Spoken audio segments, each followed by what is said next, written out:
Setting up events and key events in Lucky Orange allows you to track specific actions that users take on your website.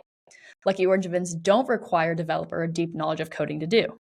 Anyone who is an account owner or has admin or creator permissions can create one. And here's how you do it. First, let's navigate to the Analytics tab from the left navigation bar.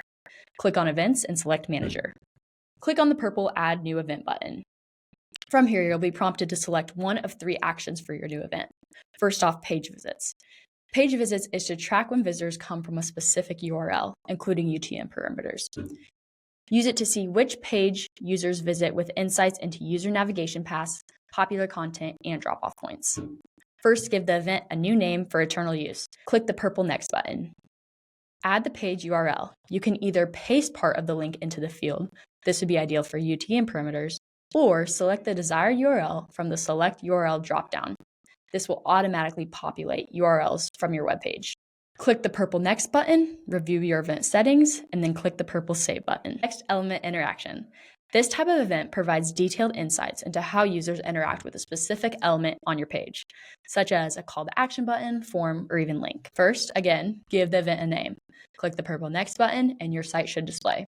If not, click the Open a New tab button at the top of the page. Move your mouse around the page to see yellow boxes display around the elements as you hover over them. Then click on the element of your choice. On the right side, you'll be able to confirm this event type and event name. Click the purple Save button. Finally, let's talk about API. The API trigger is an advanced setup that requires access to your website's code. API events track interactions with backend services, providing insights into actions that might not be as visible on the front end, such as data submission and third-party service calls. Per usual, give the event a new name. Click the purple Next button. A code will display to allow you to edit and pass in custom user events. Need help adding code? Check out the developer doc on our website. Finally, let's talk about setting a key event. Now, this is easy. Navigate to Event Manager within the Analytics tab. To the right of an event you would like to set as a key event, click the View Details button. Toggle the button for the key event. When activated, it'll turn blue.